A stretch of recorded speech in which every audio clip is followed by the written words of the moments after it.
Hey guys, tonight.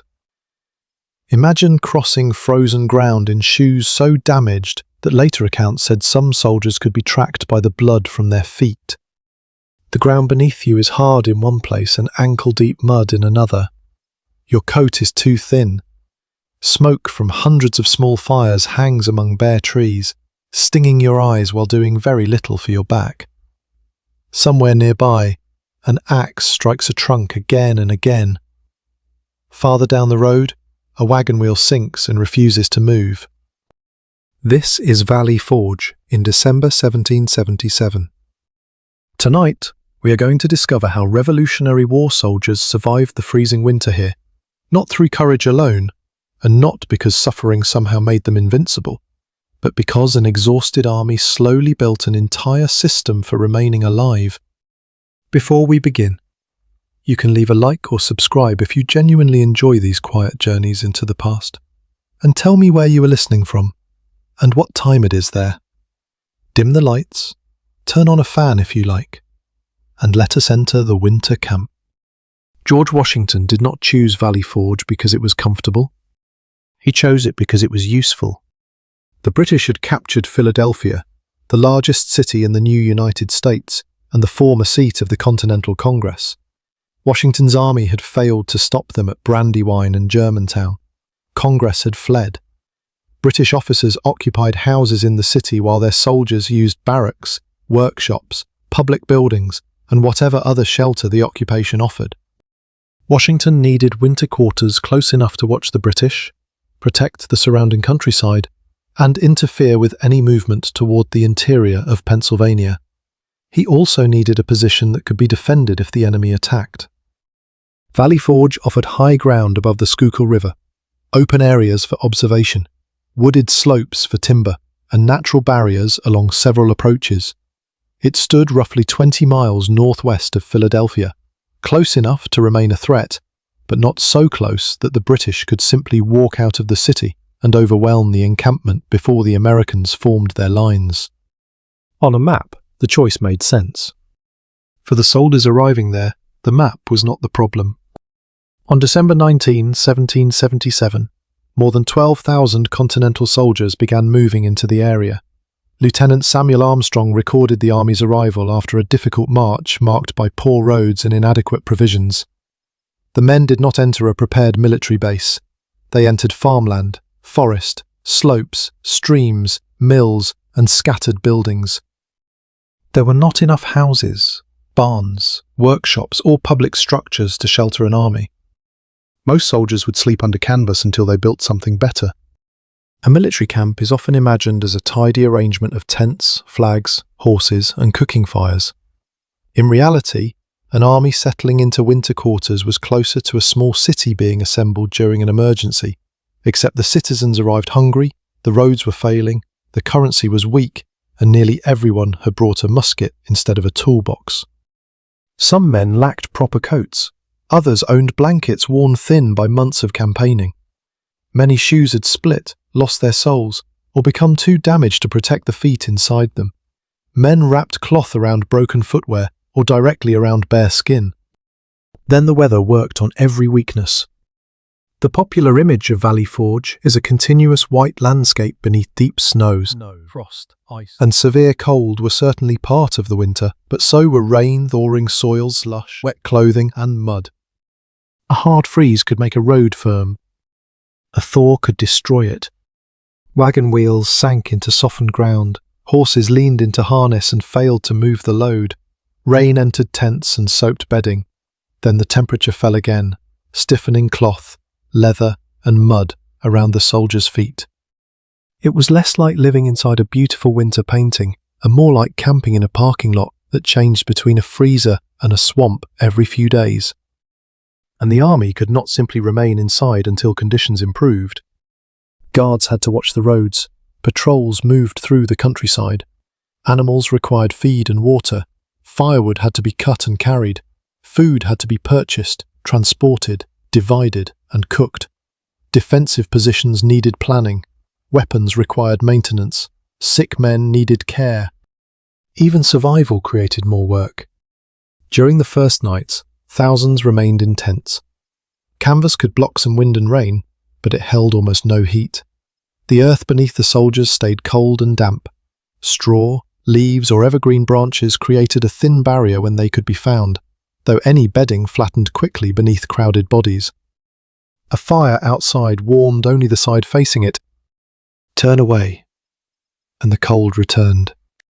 Move too close, and sparks could burn holes in clothing that no one could afford to lose. Inside the camp, rank changed the quality of hardship. Senior officers could sometimes occupy nearby houses or more substantial quarters. Enlisted men remained beneath canvas or in improvised shelters, while permanent huts were planned. One man slept behind a wall. Another slept behind cloth. The surrounding countryside also presented a difficult choice. Farmers had endured years of war, requisitions, damaged fields, and unstable money. British buyers in Philadelphia could sometimes pay in hard currency. Continental purchasing agents frequently offered paper money that was losing value. A farmer with grain, cattle, or hay had to think about more than patriotism. His family needed seed, food, animal feed, tools, and payment that another merchant would accept. Food existed around the army. That did not mean the army could obtain it. A barrel of flour 10 miles away did nothing for a soldier whose company had received no bread. A living ox was not yet beef. A tree on the hillside was not yet fuel or shelter. Everything required movement and labour. Men had to cut the tree, trim it, haul it, shape it, and fit it into a wall. Someone had to carry clay for the gaps. Someone had to build a fireplace, gather straw, fetch water, cook food, repair clothing, and keep the fire alive after others had fallen asleep. The survival of the army would depend on converting the surrounding landscape into useful objects. For the moment, those objects did not exist. There were only trees, wet roads, thin tents, tired animals, scattered farms, and thousands of men trying to protect themselves from the night. Washington understood that canvas could not carry the army through the entire winter. Orders soon organized the men into construction groups. Each squad would build its own shelter according to a standard design. The army would have to become its own workforce. A soldier who had spent autumn marching, firing, retreating, and sleeping wherever his regiment stopped was now expected to become a lumberjack, hauler, carpenter, roofer, and mason. He might never have built a house. Now his life depended on how quickly 12 tired men could turn woodland into a room. As darkness settled over Valley Forge, fires appeared across the ridges. Men gathered close, held their hands toward the flames, dried stockings, stirred whatever food had reached their company, and listened to axes moving through the trees. The army had found its position. It had not yet built its shelter. By morning, the ground had changed again. A path that had been firm the previous evening softened beneath rain or a brief rise in temperature. Water filled the wheel ruts. Hooves pressed the soil into a dark paste. Then cold returned, and the same road hardened into ridges capable of twisting an ankle or breaking part of a wagon. This was one of the quiet cruelties of the Valley Forge winter. The weather did not remain in one dramatic form. It moved through frost, rain, wind, ice, thawing earth, wet clothing, and sudden drops in temperature. Snow could cover the camp, but mud often created the greater logistical problem. A frozen road might hold a wagon. A half-frozen road swallowed it. Imagine several men pushing at the rear of a supply wagon. The horses lean into the harness. Leather straps tighten. The driver calls to the team. One wheel turns, sinks, and stops. The cargo may be flour, blankets, tools, meat, medicine, ammunition, or shoes. It may be only a few miles from the people who need it. But military distance was measured by more than miles. It depended on the condition of the road, the strength of the animals, the reliability of the driver, and the number of wheels still capable of turning. Rain softens the road. The wagon sinks. The ration is delayed. The work party eats less. Construction slows. The cold reaches men whose bodies have already lost strength. That chain explains Valley Forge more honestly than temperature alone. A well-fed soldier in a dry hut with sound shoes could survive conditions that might destroy a hungry man sleeping in wet clothing beneath canvas. The weather placed pressure on everyone, but damaged systems determined how much of that pressure reached the body. The Continental Army's systems were already worn down before the first hut was built. Months of campaigning had damaged uniforms, equipment, wagons, harness, tools, and animals. Clothing issued earlier in the war had been repaired, shared, altered, or used until it began coming apart. Breeches might be patched with material cut from another garment. A blanket might serve as bedding during the night, and an extra layer around the shoulders the following morning. Shoes failed especially quickly. An 18th century military shoe was not an insulated winter boot. Even when new, it offered limited protection. Long marches wore down the soles, water entered through cracked leather and open seams, supplies arrived in inconsistent sizes, and the right pair did not always reach the right feet. Men used rags, scrap cloth, or straw to protect exposed skin. These measures helped briefly. Then the cloth absorbed water, the straw flattened, and the cold entered again. The problem moved beyond discomfort.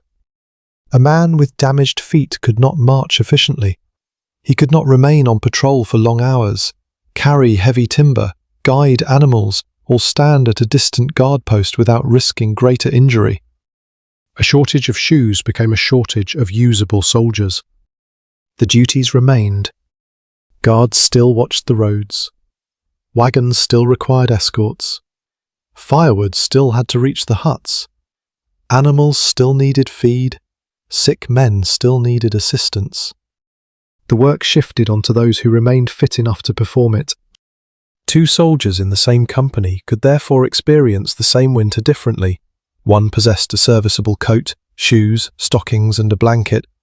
Another wore damaged leather, thin clothing, and whatever scraps he had tied around his feet. They stood beneath the same sky. They did not face the same level of danger.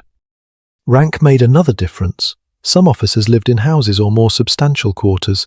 Their lives were hardly luxurious by modern standards, and many endured poor food, cold rooms, and exhausting responsibilities.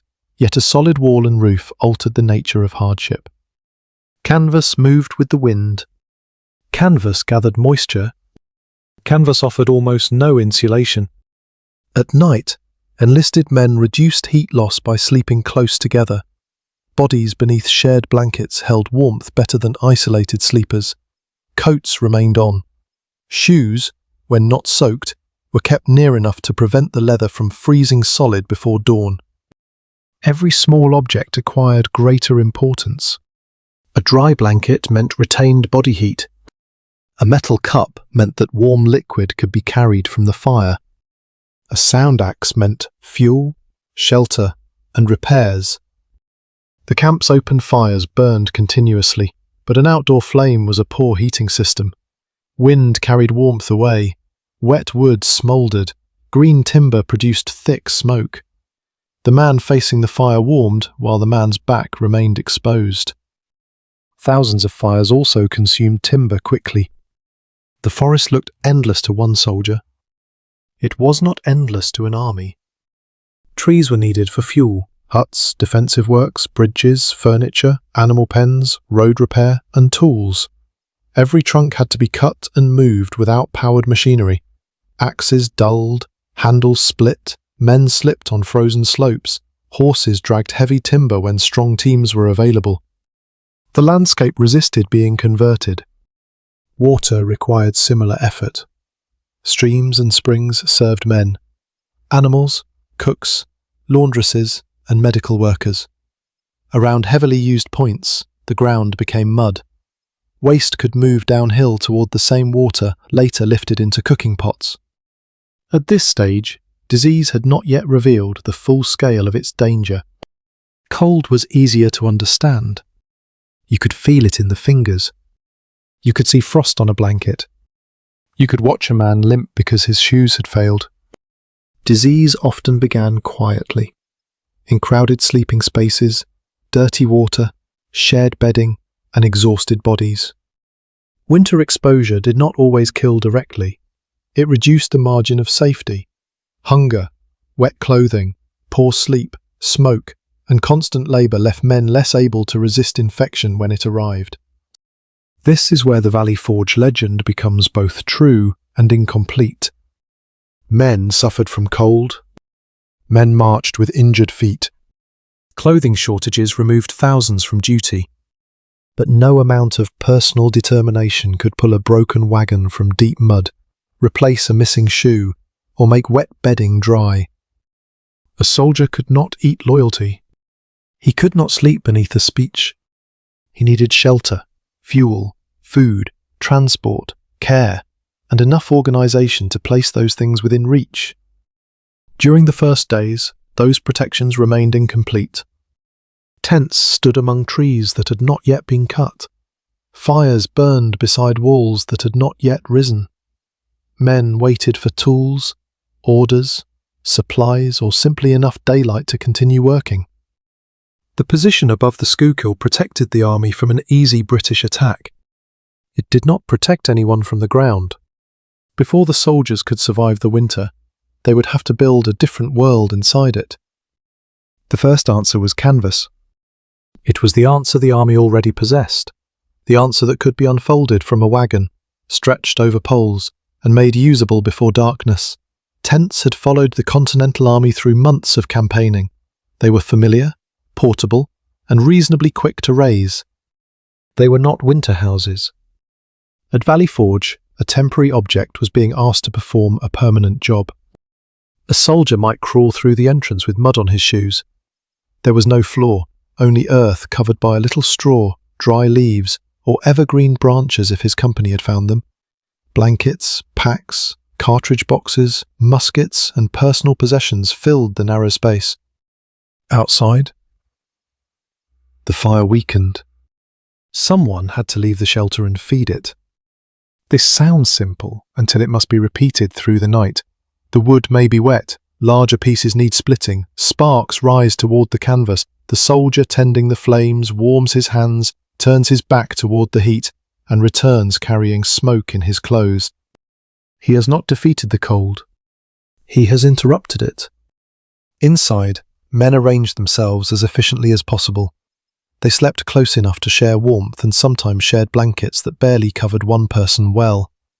Their equipment occupied precious space because weapons and ammunition could not simply be left outside in rain or snow. Privacy disappeared because privacy required room.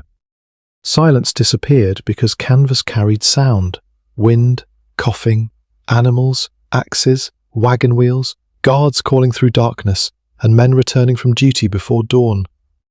Journals from the army's arrival described difficult roads, weakened horses, inadequate provisions, accidents, and men sleeping near fires while more permanent quarters remained unfinished.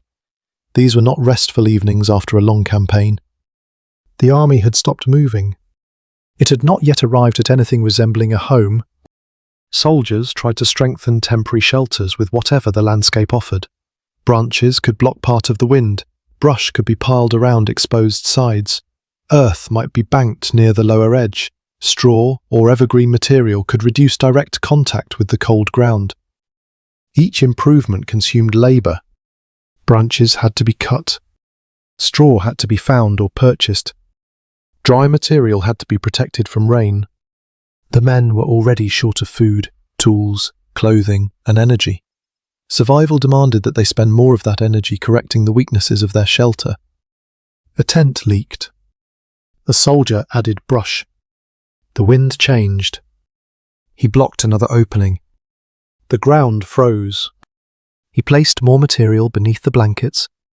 Adaptation did not arrive as one heroic decision. It came as continuous correction. The surrounding trees promised shelter only after men transformed them. Until then, the forest remained part of the weather. The first days became a race between exposure and construction. Sites had to be assigned, regimental streets needed planning, defensive lines and access routes could not be ignored. Tools had to circulate among men who wanted axes, saws, shovels, and other equipment at the same time. The army could not build thousands of private cabins according to personal preference. It needed repetition. Standard dimensions allowed officers to organize work, inspect progress, and place huts into an ordered encampment. Squads would share structures. Tasks could be divided among men cutting timber, trimming branches, hauling logs, collecting clay, preparing roofs, and continuing ordinary military duties. Because the British were still in Philadelphia, the army could not suspend the war while it built bedrooms. Guards watched the roads, patrols moved beyond camp, men cared for animals, carried messages, searched for food, repaired weapons, and protected approaches. Every soldier assigned to a distant post was one fewer pair of hands available for construction. Every soldier cutting logs was temporarily not guarding, foraging, or drilling. The army needed shelter quickly and still had to remain an army. This created a difficult balance. A position safe from attack but impossible to supply would fail. A warm camp unable to defend itself would fail. A strong defensive line filled with sick, barefoot men would also fail. The encampment had to solve military and bodily survival at the same time. For the men beneath canvas, the immediate question remained the next night. Food offered warmth when it arrived. A hot meal restored some body heat and provided energy for cutting, lifting, and carrying timber. Yet rations remained irregular. A company might receive meat without enough flour. Another might receive flour without reliable fuel. Raw ingredients were not meals.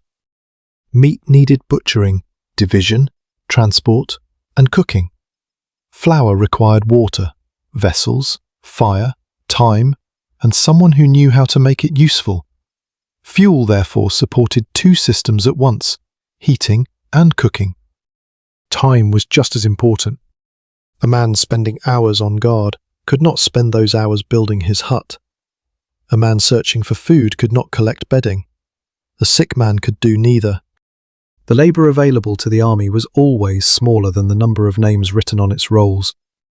Even healthy soldiers did not work like machines. Months of campaigning had left old wounds, fatigue, and poor nutrition. Heavy work caused men to sweat beneath wool, then chill rapidly when they stopped. Hands became numb around axe handles, shoulders weakened beneath logs, shoes slipped on frozen slopes. Construction created ordinary dangers. An axe could glance from frozen timber. A falling tree could twist unexpectedly. A log could crush fingers or feet. Mud could pull away a damaged shoe while its owner carried more weight than he should. Building the camp was another campaign. Its enemy was distance between the forest and the hut site. It was green timber, dull blades, weak animals, bad ground, short daylight, and hunger. The army also lacked a professional construction force large enough to build for everyone.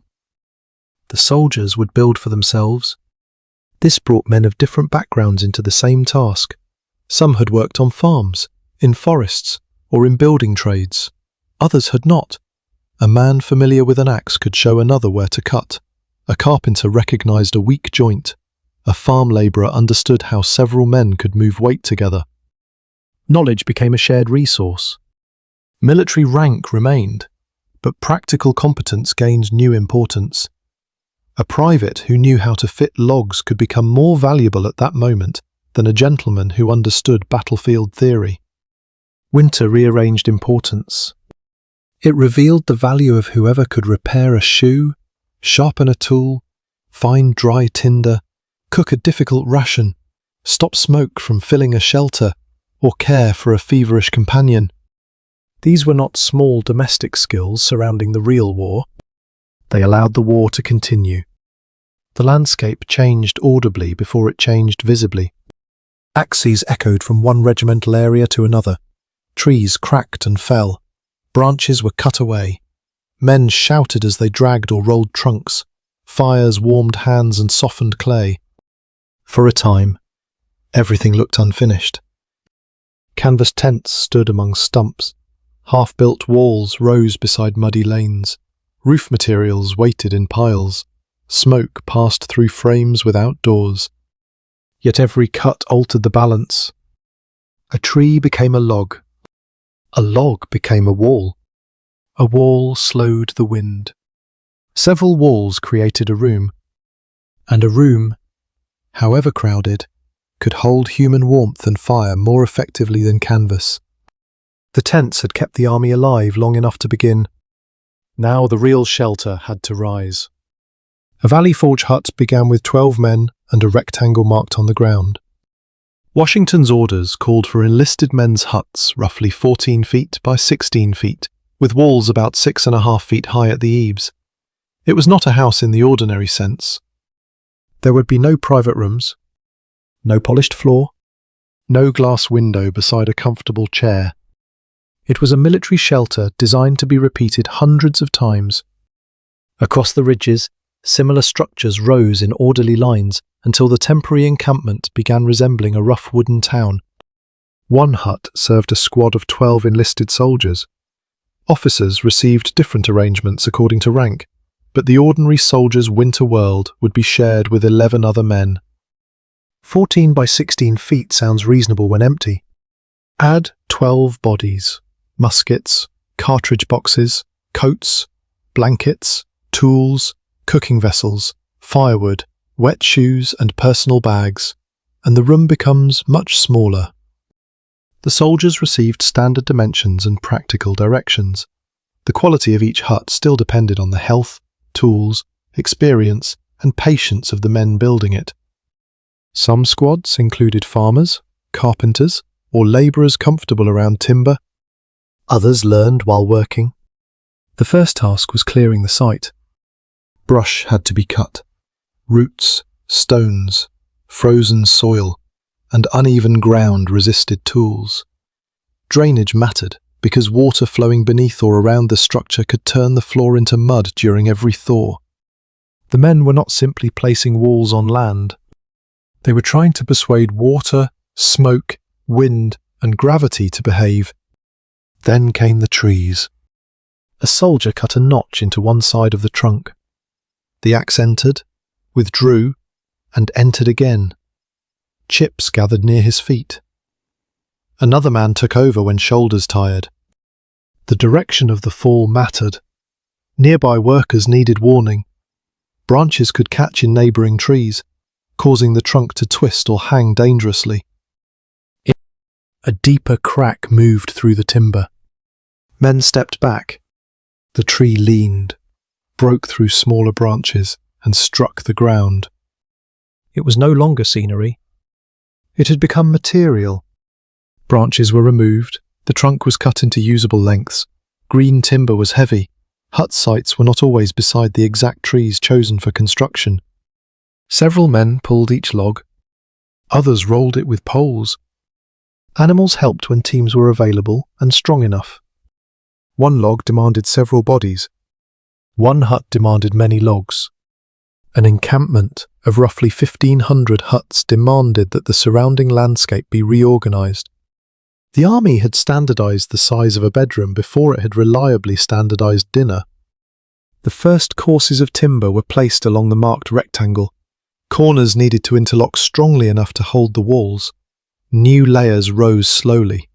Gaps remained between irregular surfaces because these were not precisely milled beams. They were trees shaped quickly by tired soldiers. The gaps would later be filled with clay. Until then, wind moved through the walls as if they were barely present. Construction continued beneath the same conditions the huts were intended to defeat. Hands stiffened. Tools slipped. Heavy work caused men to sweat under wool, then cool rapidly when they paused. The body needed management as carefully as the timber. Work too slowly, and the shelter remained unfinished. Work too hard, and exhaustion, injury, or wet clothing created a new danger. Food determined the pace. Cutting and hauling consumed calories. When rations were late, each blow of the axe cost more. Shoulders weakened, patience shortened, mistakes became easier. The hut exposed the larger survival system. Shelter required tools. Tools required repair. Labour required food. Food required wagons. Wagons required animals, drivers, roads, and administration. A wall might appear to be made only of logs. In reality, dozens of invisible conditions stood inside it. After the walls reached their height, the men built roofs from split slabs, boards, logs, brush, earth, straw, or combinations of available materials. The roof needed to shed rain and snow while allowing smoke to leave and preventing too much warmth from escaping. A roof that looked complete from below might reveal its weakness during the next storm. Water found small openings. Smoke found nearly all of them. Repairs began immediately. A leak required another covering. A loose roof piece needed weight or fastening. A gap in the wall demanded more clay. The door failed to close properly. The chimney pulled smoke toward the bunks. Building the hut was one task. Teaching it to behave was another. Inside, men constructed rough sleeping platforms along the walls, often in tiers to preserve floor space. Straw or other bedding softened the boards when available. These bunks were closer to shelves for human bodies than modern beds. A soldier climbed into place wearing much of his clothing. His belongings remained close because no other storage existed. The man above shifted, and straw fell through the gaps. The man beside him coughed. Someone returned from guard duty and opened the door to a rush of cold air. Yet compared with the tent, the hut transformed the winter. Walls slowed the wind. A roof protected bedding. Human warmth remained inside longer. A fireplace offered the possibility of real heat. The promise was not comfort as a modern listener understands it. The promise was becoming warm enough to sleep, dry enough to recover, and protected enough to perform tomorrow's work. That difference could preserve a regiment. Shared shelter also created new pressures. 12 men divided fuel, heat, smoke, noise, odours, and responsibility. Someone had to gather wood. Someone had to clear waste. Someone had to maintain the fire without setting the hut alight. Wet clothing hung wherever space allowed. Shoes sat near heat, though leather placed too close could harden or crack. Food smells mixed with smoke, wool, sweat, damp straw, and men who had few opportunities to wash properly. There was little privacy. Arguments could begin over sleeping positions, firewood, missing food, dirty equipment, or a door left open too long. The man nearest the entrance received the draft. The man nearest the fireplace received smoke and sparks. The upper bunk might be warmer, but less convenient. No place was perfect. Still, shared discomfort produced shared routine. Men learned who woke easily, who repaired tools, who kept the fire alive, who complained, who snored, and who performed necessary work without being asked. The squad became more than an administrative unit. It became a household created by war. Outside, rows of huts continued growing. Some groups finished quickly, others fell behind because of poor tools, sickness, guard assignments, or lack of experience. Washington encouraged both speed and quality, offering rewards for huts completed first and built best. Every additional night beneath canvas increased exposure.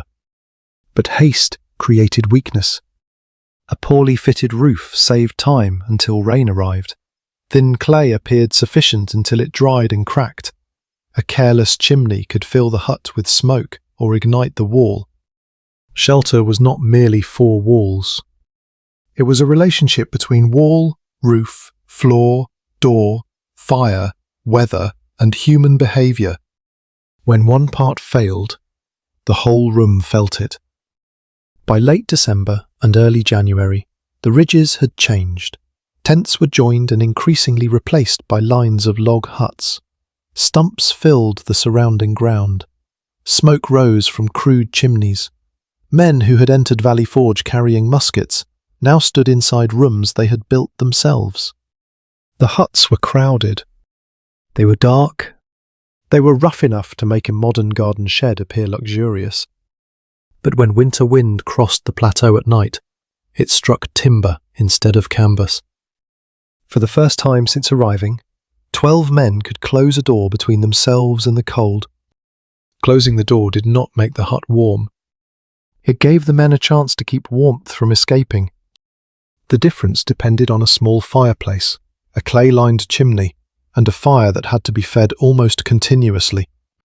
Without fire, the hut remained a wooden box standing on frozen ground. The walls slowed the wind, but the logs held cold. Bedding stayed damp, water could freeze overnight, wet stockings hung uselessly in the darkness. The fireplace became the center of the room. It gave heat, light, a place to cook, and a fragile sense that the weather had been pushed a few feet farther away. Fire inside a wooden hut introduced another danger. The hearth and chimney had to direct flame and smoke upward without allowing heat to ignite the walls. Stone was useful when available, but many rough fireplaces relied heavily on timber protected by thick layers of clay. Clay separated flame from wood. If it dried, cracked, or fell away, heat could reach the material underneath. A small neglected patch might become the beginning of a burning wall. Clay therefore mattered almost as much as timber. Men collected it from suitable ground, carried it in buckets, boxes, cloth, or whatever else would hold it, and mixed it into a workable mass. Pressed between logs, it blocked drafts. Packed around the fireplace and chimney, it reduced the risk of fire. There was no glory in digging wet earth, kneading it, and pushing it into gaps with cold hands. Yet each sealed crack changed the room. Wind stopped passing freely through the walls. The hut became quieter. Smoke became more noticeable. A well-built chimney creates a draft. Warm air rises, pulling smoke upward and drawing fresh air toward the fire. A rough chimney of green wood and clay did not always behave so politely. Wind forced smoke downward. Damp fuel smouldered. Green timber released moisture and heavy fumes. A soldier trying to make the fire last through the night might restrict the airflow and fill the room with a slow grey haze. Eyes watered. Men coughed. The door opened for relief, and much of the heat escaped. A warm hut and a clear hut were not always the same hut. A typical squad might wake before dawn with smoke hanging above the bunks. The fire has collapsed into embers. One man climbs down, steps around boots and muskets, and kneels beside the hearth. He separates ash with a piece of wood. A red glow appears. Dry shavings go over it, then small sticks. He bends closer and blows carefully. Smoke enters his face. The glow brightens, fades, then catches. Only after the smaller pieces burn can a heavier log be added. A cold man in a dark room must be patient with a fire that seems determined to disappoint him. Once the flames rise, the room changes slowly. Frozen leather softens. Metal becomes less painful to touch. Men shift beneath blankets as warmth reaches the bunks. The fire does not warm every corner equally. Heat gathers near the hearth and higher under the roof. The floor stays cold. Drafts continue around the door and through cracks where the clay has failed. One man becomes too warm on the side facing the flames. Another remains cold across the room. Space around the hearth becomes valuable. Stockings hang near it. Shoes sit close enough to dry but not close enough to harden. Coats spread wherever they can receive heat. A kettle or cooking pot occupies the center. 12 people cannot all claim the best position. The arrangement required habit, negotiation, and occasional irritation. A man returning from guard expected room near the fire. Another was drying clothing there. Someone preparing food needed the flames longer than the others wanted. A careless boot could scatter ash into dinner. A blanket hung too close could begin smoking. The central survival device became the central source of disagreement. Fuel added another burden. A fire large enough to warm a room consumed wood steadily. The closest trees disappeared first. Soon, men walked farther, dragged larger pieces, or cut timber on more difficult ground. The encampment pushed the usable forest outward. Around the huts appeared stumps, branches, chips, muddy paths, and abandoned pieces too awkward to burn. The camp was eating the landscape. Thousands of small fires demanded a continuous supply. A fire did not care whether the man feeding it had slept or eaten. It wanted another log. This made fuel collection part of daily routine. Men left with axes, ropes, or carrying poles. Fallen wood was easier to gather, but often damp. Standing timber offered better pieces, but required more work. Large logs lasted longer, but were difficult to move. Small pieces burned quickly. Green wood smoked.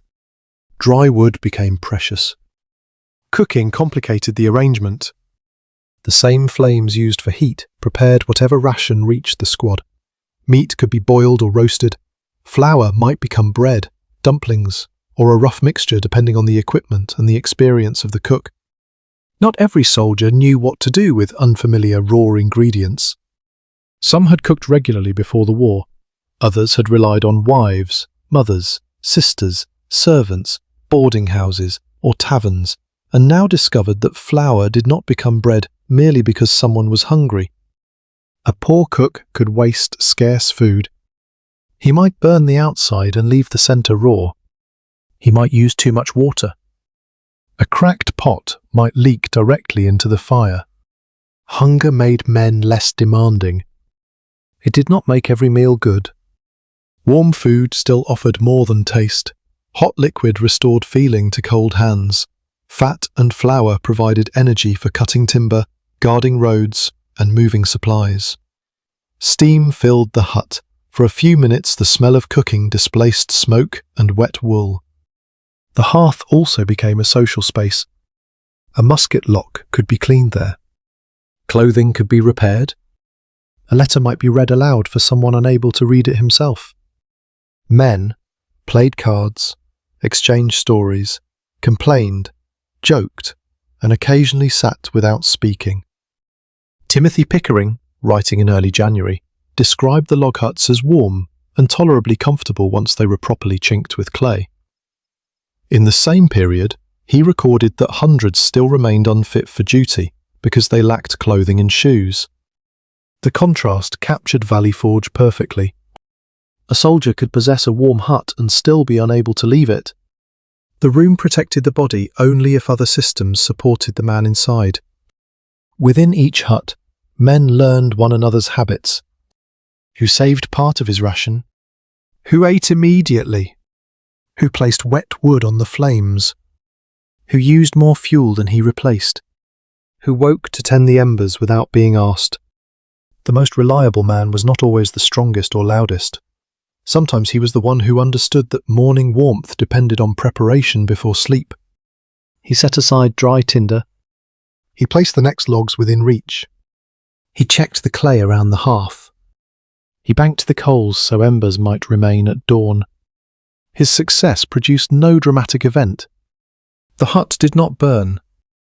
The fire did not die. The men woke with some warmth remaining. Much of survival looked exactly like this. A failure that never happened. A cold night made bearable because someone carried wood earlier. A roof that remained dry because someone repaired it before rain. A draft stopped with another handful of clay. The army's condition remained uncertain. Food distribution failed. Clothing shortages continued. Roads broke down. Disease waited in crowded rooms. Still, the huts altered the immediate struggle. Men now had walls, bunks, fireplaces, doors, and routines. The protections were crude. They smoked. They cracked. They required constant repair. But inside one hut, glowing faintly around its hearth, the distance between simply enduring winter and recovering enough to continue the war could be measured in one dry log placed carefully on the fire. A warm hut protected a soldier from wind. It did nothing for an empty ration bag. By January, Valley Forge contained rows of shelters, smoking chimneys, guarded roads, workshops, animals, officers' quarters, storage areas, and more than 12,000 people who needed food every day. An army does not become hungry only because a country has no food. It becomes hungry when provisions exist in the wrong place, when purchasing fails, when wagons break, when horses weaken, when officials compete, when money loses value, or when no one can say clearly who is responsible for moving a barrel from a mill to a regiment. At Valley Forge, these failures met one another. Pennsylvania was agricultural country. Grain sat in barns, mills produced flour, cattle stood in fields. Farms north and west of Philadelphia still held food. A soldier could sit hungry beside a fire while surrounded by a landscape capable of feeding him. Between the farm and the bowl stood mud, paperwork, distrust, broken harness, weak currency, rival buyers, and exhausted animals. The food system required many stages to succeed. Officials had to estimate what the army needed. Purchasing agents had to locate provisions. Farmers or merchants had to agree to sell. Payment had to be accepted. Wagons and teams had to be found. Roads and crossings had to remain usable. The cargo then had to reach camp, enter storage, be recorded, divided among regiments, issued to companies, and cooked. Failure anywhere reached the soldier as hunger. A farmer might possess grain and cattle, but refuse Continental paper money because it purchased less each month. British buyers in Philadelphia sometimes offered hard currency. Private merchants also competed for the same goods. Patriotism did not erase household arithmetic. A family required seed, feed, food, and money that retained value. Selling everything to the army at an uncertain price could place the farm itself in danger. Continental agents sometimes entered the same district, seeking the same cattle or grain. Prices rose. Farmers grew suspicious. Goods promised to one department might be claimed by another. The army looked unified from a distance. Its supply system often behaved like several hungry organizations arriving at the same barn door. Even successful purchasing did not solve transport. A wagon required a sound wooden body, intact wheels, greased axles, harness, a driver, and animals strong enough to pull the load. Every part could fail independently. Wheels suffered on frozen ruts and deep mud. Iron fittings loosened. Axles cracked. Harness straps broke. Horses lost weight when forage was scarce. Drivers became sick, deserted, or accepted better work elsewhere. A broken wagon delayed more than one shipment. Another team might be diverted to retrieve it. Flour could become wet. Meat could spoil. A blocked road delayed every vehicle behind it. The camp depended on thousands of small successes to produce an ordinary meal. No one cheered when a wagon arrived on time. Everyone noticed when it did not. Rations also failed unevenly. One regiment received meat, while another waited. A company possessed flour but little fuel. Another received cattle that still had to be slaughtered and divided. A brief abundance could be followed by another shortage. This made camp life impossible to predict. A soldier ate reasonably one day and nearly nothing the next. He could not plan his strength around a dependable meal. He might perform construction after breakfast, stand guard through darkness, and discover that the following ration had not arrived. Hunger changed the passage of time. Morning lasted longer without bread. The smell of another hut's cooking became difficult to ignore. Men watched the roads for wagons with almost the same attention they gave enemy movement. When food entered camp, more work remained. Cattle had to be handled and butchered. Meat needed division. Flour required protection from moisture. Issuing officers kept accounts using imperfect measurements and incomplete records. A ration written on paper was a promise. The portion placed in a man's hand was reality. Scarcity encouraged suspicion. Who received the better cut? Who measured the flour? Who absorbed the loss when a barrel leaked? Who had already eaten? Officers blamed commissaries. Commissaries blamed transport. Drivers blamed roads. Purchasing agents blamed money. Congress created new rules, sometimes producing paperwork more reliably than breakfast. Washington warned that without relief, the army might have to starve, dissolve, or disperse. The language was dramatic because the risk was real. Discipline could not replace calories forever. The supply crisis also distorted behaviour within the army. In one court-martial, an officer was convicted for buying Continental shoes from a soldier, leaving that man unable to perform duty. Scarcity had created a transaction in which one person's comfort directly removed another body from service. Large structural failures always reach the bottom personally. A cold soldier did not eat an explanation about currency. He ate bread, meat, vegetables, or nothing. Hunger weakened every other survival system. Men cut less wood. They recovered slowly from guard duty. Minor injuries healed poorly. Resistance to illness declined. Tempers shortened inside the huts. A soldier might trade tobacco, alcohol, clothing, or personal objects for food. Others searched the countryside for something edible, with or without permission. The line between purchasing, requisitioning, foraging, and theft could become very thin. Local families feared losing animals, grain, fences, or firewood. Soldiers saw resources nearby while their rations failed. Officers needed civilian cooperation, but also needed to prevent starvation. Every meal carried politics. The winter was not 6 uninterrupted months during which every soldier received nothing. Significant amounts of beef, flour, and other supplies entered the encampment. Markets operated. Some officers and soldiers purchased additional food. Women cooked, traded, carried, and prepared provisions. The crisis was unreliability. Food came, but not consistently. It existed, but not equally. It could appear in official records and fail to reach every mouth. One hut boiled meat, another possessed flour, a third had ingredients but wet fuel, a fourth waited. Military readiness depended on ending that uncertainty. A hungry man could still fire a musket. An army could not live indefinitely on the fact that it could fight one more time. Washington and his officers looked beyond the immediate camp. Roads needed protection, purchasing required organization, wagons had to cross the Schuylkill, agents and foraging parties needed access to districts where grain, cattle, and hay remained available. The circle of survival widened. The hut protected 12 men. Now roads, bridges, farms, markets, wagon teams and guarded crossings had to protect the army. Inside one smoky room, a soldier scraped the last of a meal from the bowl. Somewhere beyond the ridge, the next ration was moving toward him, provided the money.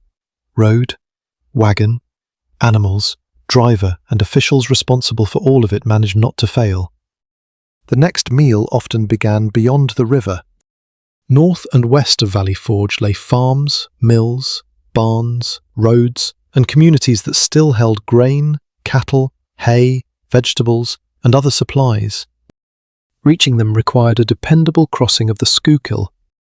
Washington ordered General John Sullivan to oversee the construction of a bridge. General orders from December referred directly to the men working under Sullivan and the rations required to support them. The bridge was not an ornament. It was part of the machinery keeping the camp alive. Without a reliable crossing, wagons depended on ferries, fords, or longer routes vulnerable to weather and British interference. A rise in the river could interrupt movement. Ice complicated the crossing. Mud on either bank stopped loaded vehicles before they reached the water. A bridge created another path. First, it had to be built. Timber was cut and shaped. Supports were placed across moving water. Men carried tools, ropes, beams and heavy pieces, while the winter river moved beneath them. Trees became structure. Structure became access. Access became food. Once the crossing functioned, wagons, patrols, messengers, purchasing agents, and organised foraging parties moved more reliably toward districts not yet stripped of provisions. The shortages did not end. Beyond the bridge waited poor roads, reluctant sellers, weak currency, tired animals, and uncertain administration. Still, the army could now reach farther. Imagine a wagon leaving before dawn. The driver wraps himself against the cold. The team's breath rises white in the air. Wheels strike frozen ruts as soldiers escort the vehicle toward the crossing. Perhaps the wagon carries payment, receipts, barrels, or written orders. If the journey succeeds, it returns with flour, meat, hay, vegetables, grain, or livestock. If it fails, the camp may never learn exactly where the failure occurred. A farmer refuses the price. A horse goes lame. An axle breaks. Rain destroys the road. British patrols, loyalist activity, thieves or deserters make the route unsafe. The driver decides the risk exceeds his obligation. Each expedition contained a chain of uncertainty. The army guarded the routes. Outposts watched crossings and approaches. Patrols moved between the encampment and surrounding districts. Soldiers escorted wagons, agents, and herds. This work preserved supplies while consuming the strength of men already needed elsewhere. The soldier guarding flour could not repair his hut that day. A patrol crossing miles of winter country required food of its own. The effort to obtain provisions increased the number of provisions consumed. The animals moving food also needed food. Horses and oxen required hay, grain, water, shelter, and care. When forage became scarce, teams weakened, a lighter animal pulled a smaller load. More journeys then became necessary to move the same quantity. The supply system fed itself before it fed the soldier. This was particularly clear with forage, the military term often used for food intended for horses and cattle. Without hay and grain, the animals pulling cannon, baggage, firewood, and provisions could not work. A barn filled with hay became strategically important. A haystack could matter almost as much as an ammunition store. Local families knew this. Many had already supplied one army or the other. Some had lost fences to firewood collectors, animals to requisitioning, or fields to marching troops.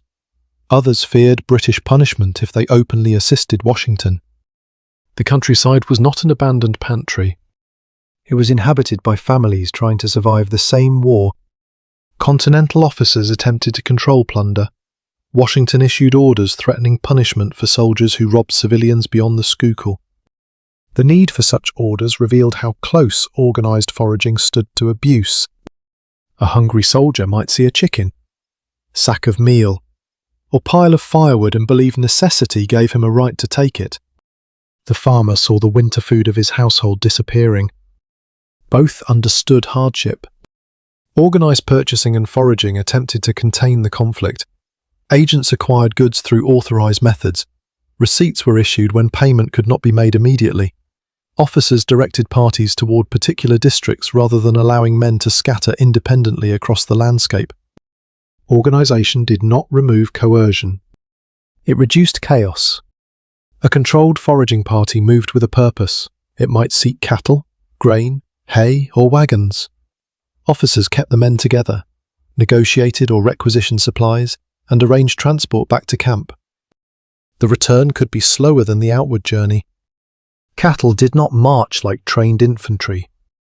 They wandered. They resisted. They stopped.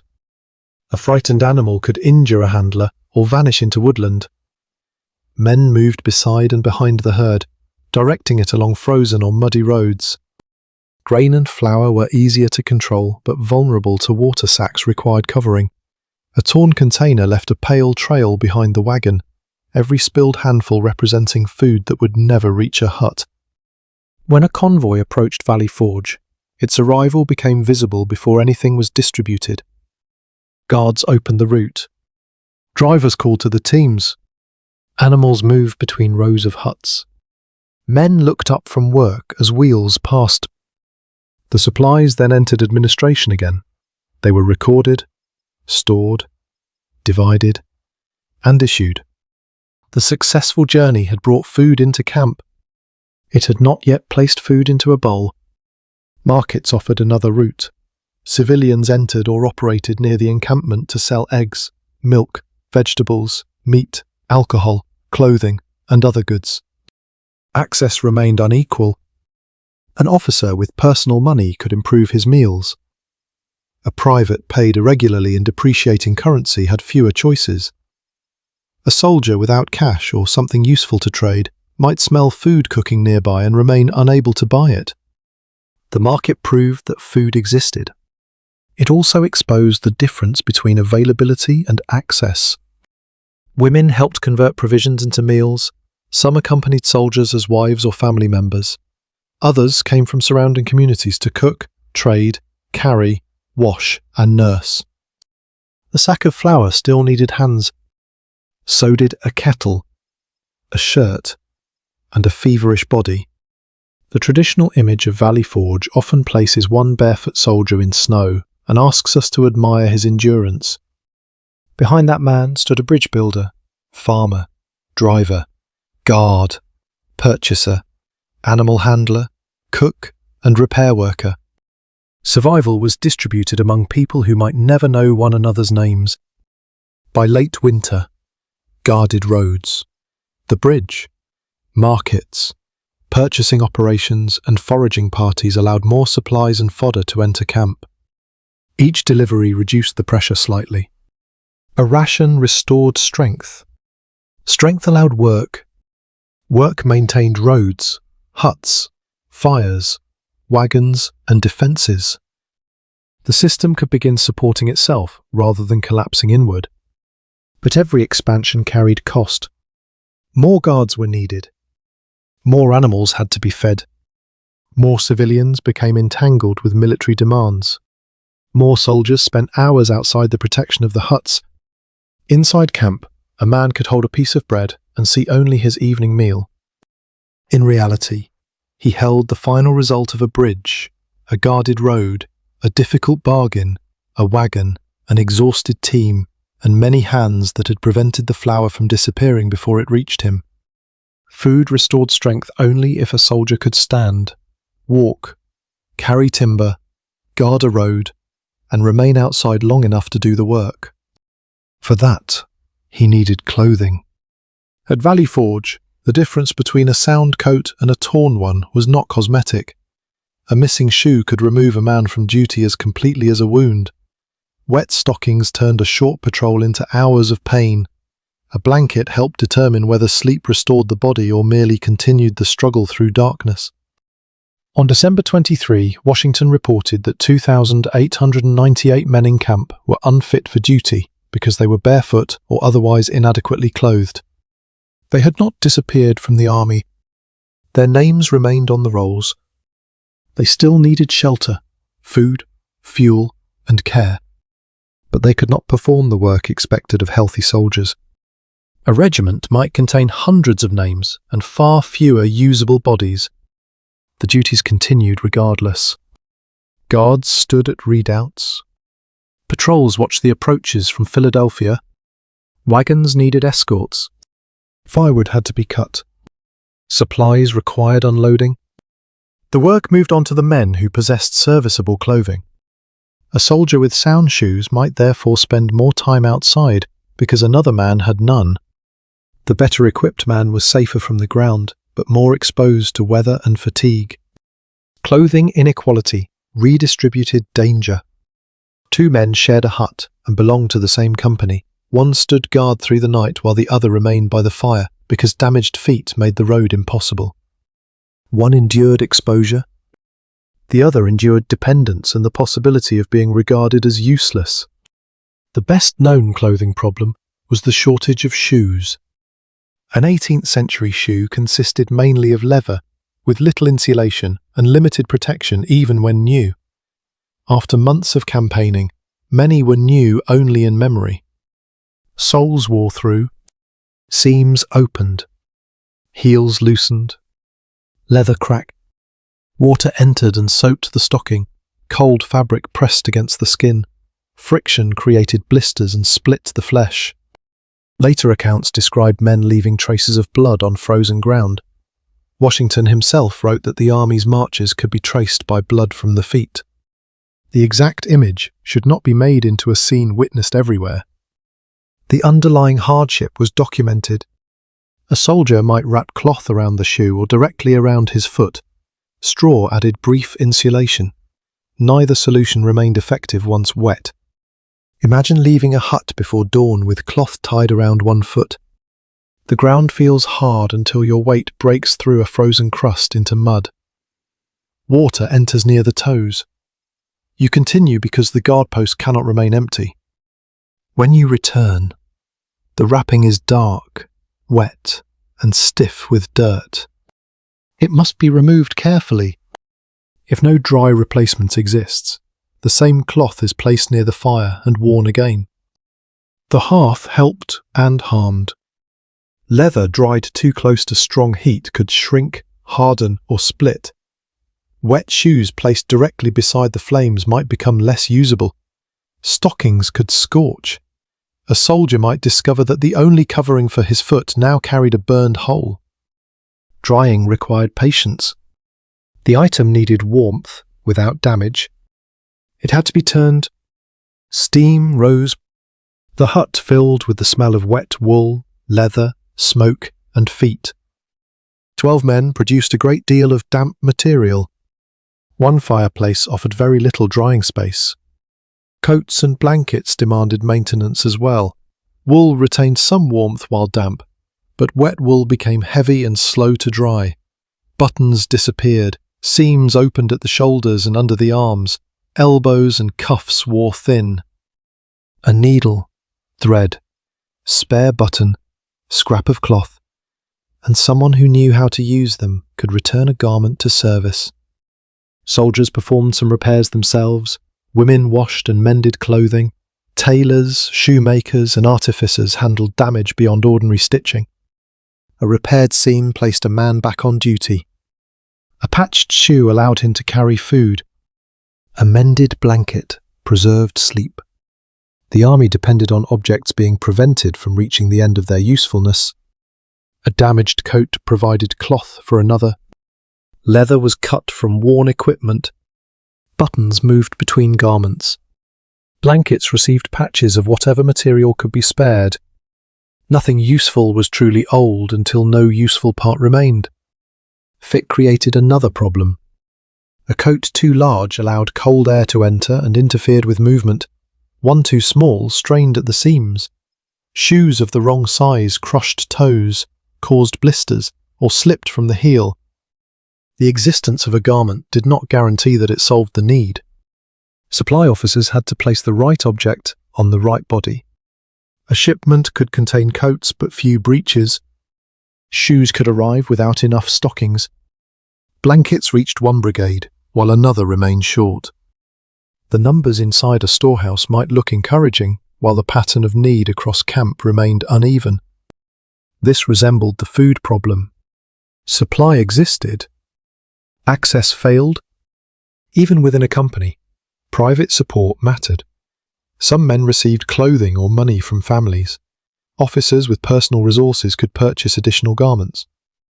Men without family help, money, or useful connections depended almost completely on the army.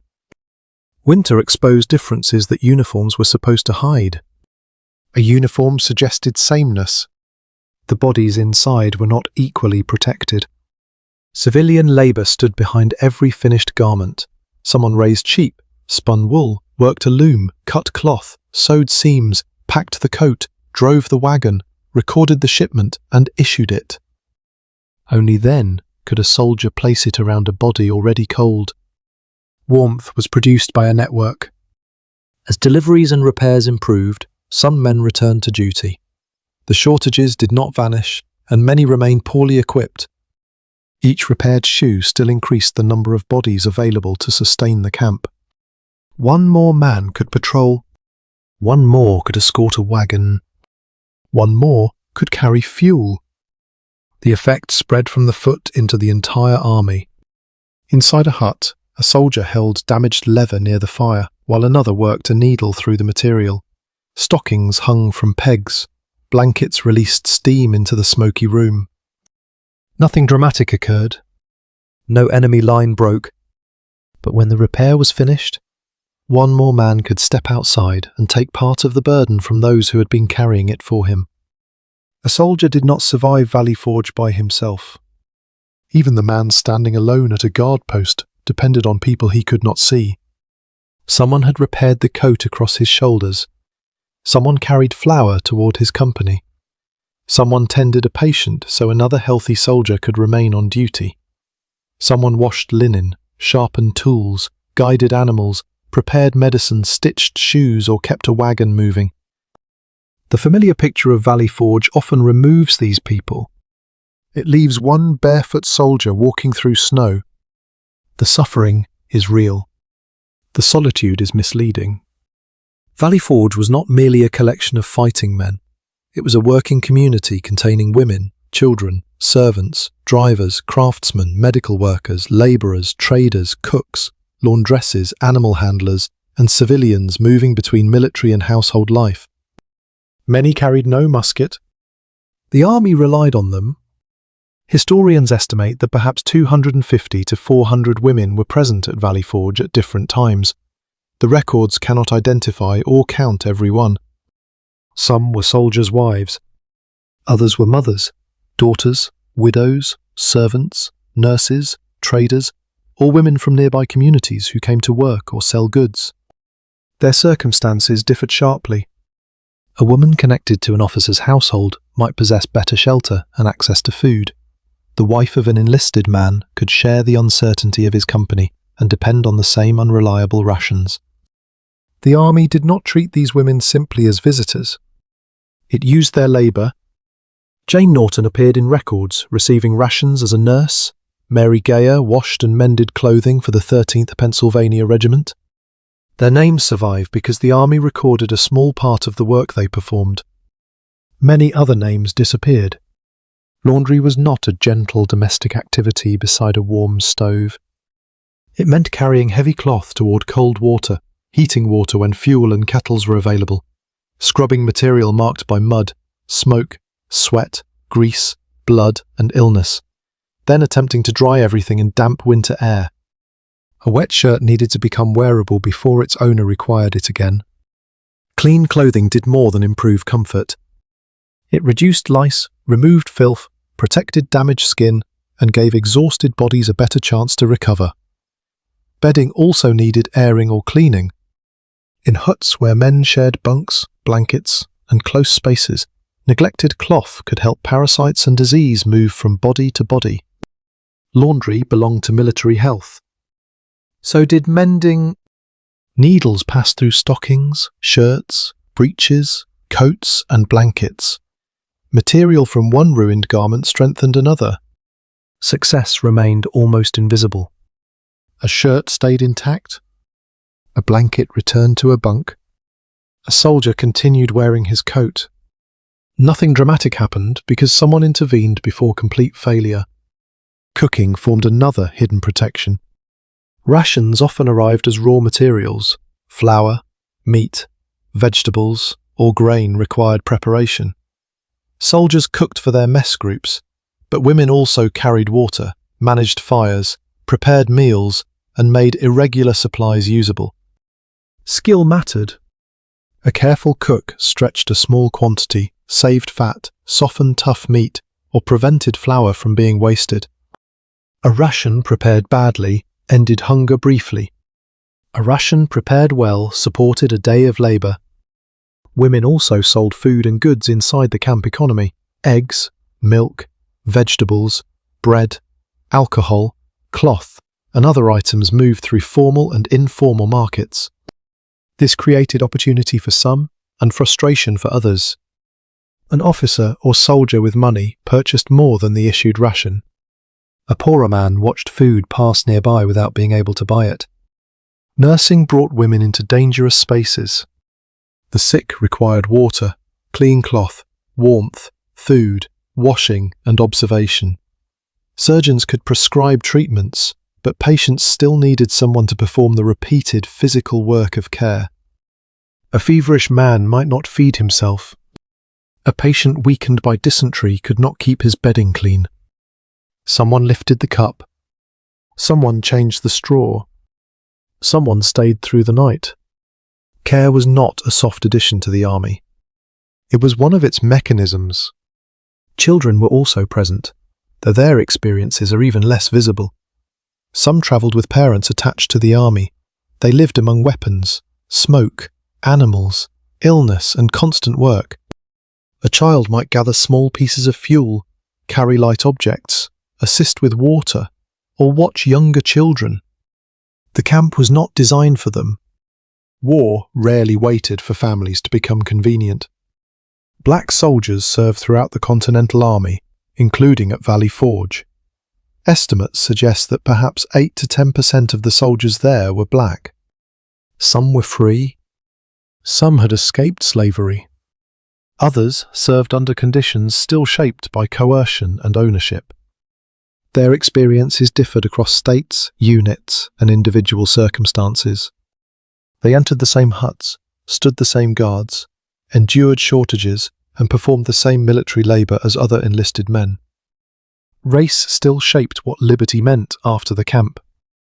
A white soldier might understand enlistment as temporary sacrifice within a society recognizing his legal personhood.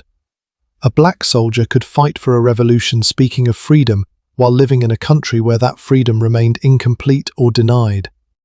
Valley Forge contained liberty and unfreedom at the same time. The winter did not erase class, race, rank, or legal status. It often made them easier to see. Servants performed labour around officers' quarters. Some were paid workers. Some were soldiers assigned as attendants. Some were enslaved people whose coerced work continued inside an army fighting in the language of independence. Wagoners handled vehicles and teams over broken roads. Hostlers fed, watered, groomed, and watched horses. Artificers repaired equipment or produced objects the army could not obtain quickly enough. Carpenters shaped timber. Blacksmiths heat iron and struck it into useful forms. Shoemakers returned damaged footwear to service. A broken object passed into their hands. A cracked wheel, torn harness, damaged musket part or worn tool could interrupt an entire chain of work. Every shortened that interruption. Imagine a wagon arriving with a weakened wheel. The flour inside may be urgently needed, but the vehicle cannot return for another load. A wheelwright examines the damage. A blacksmith prepares an iron fitting. A carpenter shapes wood. Someone holds the animals. Someone unloads the cargo. Someone records the delivery. No individual has fed the army. Together, they have kept food moving. This is the structure hidden beneath the famous footprints. Behind the foot was a repaired shoe. Behind the shoe were leather, thread, tools, and skilled hands.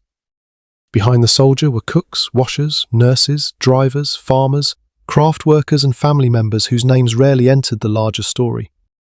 By late winter, Valley Forge had become a crowded city, sustained by maintenance, water carried, meals prepared, clothes repaired, animals fed, tools sharpened, patients cleaned, wagons restored. None of these tasks ended the war, but made it possible for the army to remain in it. Inside one hut, Mary Gayer might have drawn thread through a damaged garment while its owner held the cloth near the fire. Elsewhere, Jane Norton carried a ration toward a patient. Outside, wheels moved through mud and a hammer struck iron. The machinery of survival did not sound like one heroic act. It sounded like hundreds of ordinary people continuing their work. By March, the hardest cold was loosening its hold. That should have meant the worst danger was passing. Instead, more men began to die. This is the strongest correction in the story of Valley Forge. Cold, exposure, hunger, and poor clothing weakened the army. Yet the greatest killer was disease. Nearly 2,000 men died during the encampment period, and roughly 2/3 of the recorded deaths occurred during March, April, and May, after the coldest weeks had passed and the flow of provisions had begun to improve. Winter weakened the system. Spring revealed what had accumulated.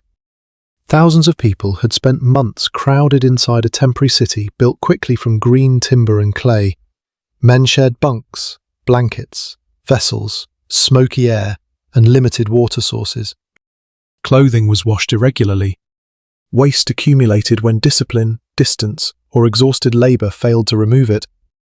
The army had survived cold, partly by drawing bodies closer together. That closeness gave infection an easier path. A cough beginning in one hut could spread through the room. Lice travelled through clothing and bedding.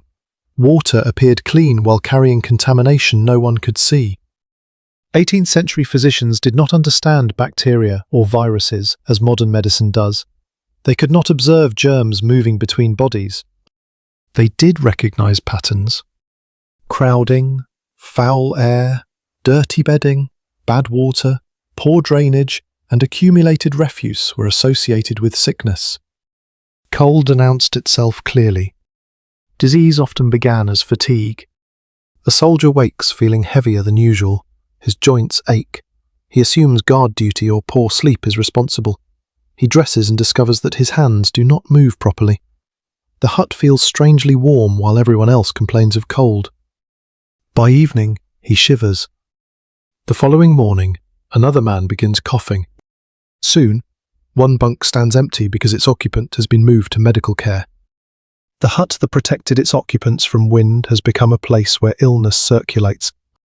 Influenza removed men with fever, coughing, weakness, and pain. Dysentery drained bodies through repeated diarrhea and dehydration. Typhus found opportunity in lice living among clothing and bedding. Typhoid fever spread through food or water contaminated by human waste. The diseases differed. The supporting conditions overlapped. Crowding, filth, weak nutrition, contaminated water, lice, exhaustion. The same shortage of clothing that exposed men to cold also allowed parasites to remain in garments worn continuously. The same huts that preserved body heat kept infected people close. Every solution carried a hidden cost when the larger system remained incomplete.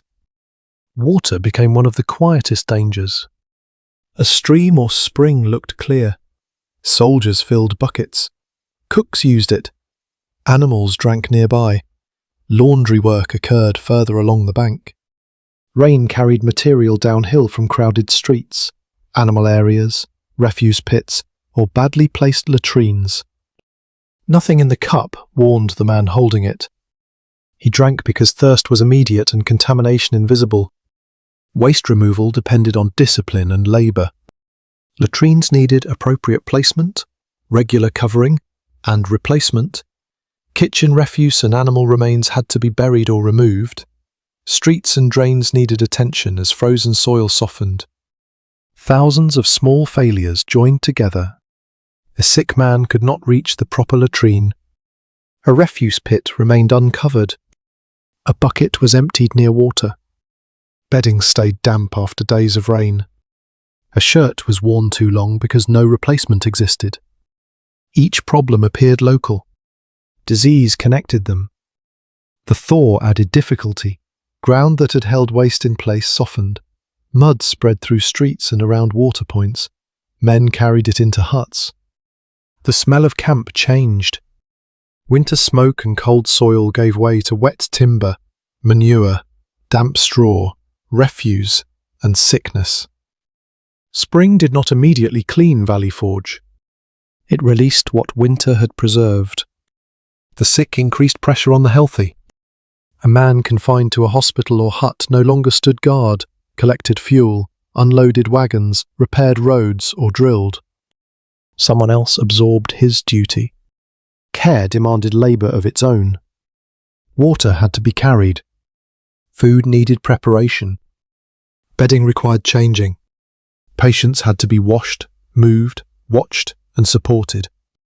Medical workers, nurses, wives, and attendants entered the places where infection was concentrated.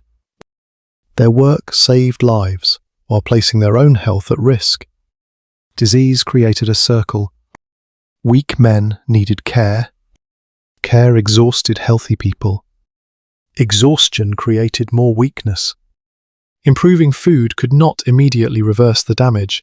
A ration arriving in March nourished a healthy man. It could not restore someone already consumed by fever or dehydration. Better conditions arrived too late for many. Nearly 2,000 deaths should not become a decorative measure of sacrifice. Each left an empty bunk, an unfinished duty, and a family that might receive the news weeks or months later. Some men died inside the main camp. Others died in hospitals and nearby facilities. Men who had survived battles were killed by contaminated water, lice, or infections no one could see. The traditional legend asks how soldiers endured the cold. The deeper question is how the army remained intact while disease removed men more steadily than British gunfire. Part of the answer was that the camp learned. Sanitation received greater attention. Bedding was aired when conditions allowed. Water sources, kitchens, latrines, streets, and hospital arrangements came under closer supervision. The efforts were imperfect. Knowledge remained limited. Supplies remained inadequate. Still, disease forced the army to recognize that survival required more than food, fire, and walls. A hut could be warm and dangerous. A cup of water could appear clean and carry illness. A soldier could look uninjured and be unable to stand the next morning. By late spring, the world outside the huts became gentler. Trees showed new leaves. The river moved without winter ice. Inside wards and crowded shelters, men continued to cough, sweat, weaken, and die. The cold had always been visible. The greater killer had been waiting beneath it. Once disease became the central threat, survival depended on work quieter than building huts and less visible than moving wagons. A sick soldier needed more than a diagnosis. He needed clean water brought to him. He needed bedding not soaked with sweat or fouled by illness. He needed food he could swallow, warmth without suffocating smoke, and someone willing to remain nearby when fever left him confused or helpless. The medical system at Valley Forge was scattered, incomplete, and often overwhelmed. It still preserved lives. Care occurred in huts, nearby buildings, temporary wards, and a broader network of facilities beyond the main camp. Yellow Springs, several miles west of Valley Forge, became an important medical centre connected to the encampment. Distance offered some separation from crowded military streets. It also created a transportation problem. A feverish man could not simply walk several miles over damaged roads. He required a wagon, stretcher, horse, or support from companions. The journey exhausted people already weak from coughing, dysentery, fever, or poor nutrition. Every transfer consumed resources. A wagon carrying patients could not carry flour at the same time.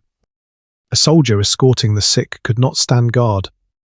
Medical care drew strength from the army while preserving the bodies on which the army depended. Surgeons and assistants worked with 18th century knowledge. They could not identify bacteria in water or explain how a louse carried typhus. They could observe what helped. Patients required warmth, rest, nutrition, ventilation, and cleaner surroundings. Crowded rooms, filthy bedding, bad drainage, and stagnant air were associated with worse outcomes. The most effective intervention was often not dramatic treatment. It was prevention and repeated care. Bedding needed airing. Blankets and straw absorbed sweat, dampness, smoke, and material from sick bodies. Left inside a dark hut, they became part of the environment, supporting lice and infection. When weather permitted, bedding could be carried outside, straw could be replaced, blankets could be shaken, dried, or cleaned. This simple order demanded extensive work. Replacement straw had to be found. A patient needed somewhere to lie while his bedding was removed. A blanket taken outside during damp weather might return wetter than before. The written instruction occupied one line. Carrying it out required hundreds of hands. Clothing created the same challenge. A man with fever might sweat through his shirt, then become dangerously chilled when the cloth cooled. Changing him required another garment and someone willing to handle the dirty one. Laundry workers and nurses washed clothing under conditions exposing them to cold, filth, and infection. Water had to be fetched, heated, used, and removed. Fuel burned for washing could not heat another room at the same moment. Cleanliness consumed resources. Filth carried a greater cost. Skin broke down under sweat and friction. Lice remained in seams. Contaminated cloth moved between bodies. A repaired shirt kept a soldier working. A clean shirt might keep him from becoming a patient. Water management became more important as the ground softened. The safest source was not always the nearest. Using it required more walking and more people carrying buckets. A man transporting water from a distant spring performed work no later legend would remember. The choice of that spring could matter more than the strength of the person drinking from it. Food for patients required judgment. Tough meat or coarse bread could be difficult for a weakened body. Broths, warm drinks, softened foods, and smaller portions were easier to manage when ingredients and equipment allowed. The caregiver watched whether the patient ate, whether he drank, whether he kept food down, whether his fever rose, and whether his breathing changed. Observation happened between formal visits from surgeons. Nurses, attendants, wives, and companions became the eyes of the system. They noticed when a man stopped drinking. They changed bedding after dysentery. They supported someone who could no longer walk safely. They remained through the hours when fever rose. The work was repetitive, physical, and emotionally exhausting. It exposed caregivers to the same diseases concentrated around them. Smallpox remained another concern. Washington had already supported systematic inoculation within the Continental Army because natural outbreaks could devastate units. Inoculation deliberately exposed a person to smallpox material in the hope of producing a controlled infection followed by immunity. The procedure carried risk. The patient became ill and required isolation, supervision, and recovery. Poorly managed inoculation could spread disease. Yet an uncontrolled outbreak among unprotected soldiers could be far worse. This was a difficult military calculation. The army temporarily removed men from duty and accepted a controlled danger to reduce a larger one. At Valley Forge, inoculation formed one part of a broader medical system, rather than a single miracle solution. Lists and reports supported the work. Medical officers tracked sickness. Commanders needed to know how many men remained fit, how many occupied hospitals, and how many might soon return to duty. A column of numbers represented bodies in bunks. One total meant a regiment could still guard its position. Another meant the regiment existed mainly on paper. Yet recovery itself remained intensely personal. A cup placed into a shaking hand. A blanket changed before night. A spoonful of broth. A dry shirt. A patient supported while attempting to stand. No single act defeated disease. Thousands of small acts reduced the opportunities for it to finish what winter had begun. By spring, men continued dying. Medical knowledge could do little against many severe infections. Yellow Springs and the broader hospital network did not make the army safe. They created resistance. One patient received water before dehydration became fatal. One blanket was replaced. One fever was reported early. One inoculated soldier recovered with immunity. One hut was aired. One caregiver stayed. Outside, leaves began returning to the trees. Daylight lasted longer. The roads remained muddy, but the air no longer carried the deepest winter cold. In a ward, a soldier who had required assistance for days lifted a cup by himself. The movement was small. His hand shook. But he held the cup, drank, and remained sitting without help. In a camp where every usable body mattered, recovery often began with something that ordinary. By spring, Valley Forge was no longer a collection of tents and unfinished shelters. It had become a military town. Row of huts followed planned streets, chimneys released smoke, guards watched the roads, Wagons moved between storage areas, workshops, kitchens, animal lines, hospitals, and regimental quarters. The camp remained muddy, crowded, and imperfect. It also contained order. That order mattered because thousands of people could damage the place, keeping them alive through ordinary carelessness. A cooking fire too close to a wall could burn a hut. A wagon left in the wrong street could block provisions. An animal wandering among living quarters could foul the ground. A guard who failed to appear could leave a crossing or storehouse exposed. Discipline was not only about making men obey during battle, it prevented the encampment from collapsing under its own weight. Each regiment occupied assigned ground. Huts stood in lines instead of being scattered wherever men found dry soil. Streets allowed officers, wagons, messengers, work parties and supplies to move through the camp. The arrangement made inspection possible. An officer walking along a company street could notice a damaged chimney, accumulated refuse, missing men, neglected weapons, blocked drainage, or a hut standing outside the proper line. The order visible from a distance had practical value. That did not mean the streets remained neat. Rain turned them to mud. Wagons cut ruts. Wood chips, ash, straw, food waste, and manure accumulated quickly. Smoke settled low during still mornings. Order needed rebuilding every day. Work parties cleared spaces around the huts. Drainage channels moved water away from doors. Refuse was carried elsewhere or buried. Firewood was gathered before the hearth became empty. Water arrived before the kettle dried. A military town survived through repetition. The men may have hoped for rest after months of campaigning and construction, but the camp could not simply be left alone. Wood shrank while drying. Clay cracked. Roofs leaked. Roads softened. Chimneys filled with soot. Everything began deteriorating as soon as it was finished. Maintenance prevented small failures from joining together. A crack allowed a draft. The draft increased fuel use.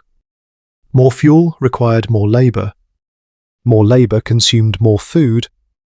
A neglected wall inside one hut could place pressure on systems far beyond it.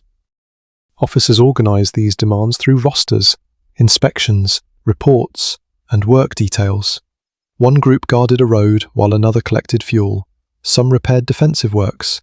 Others handled animals, supplies, kitchens, streets, or equipment.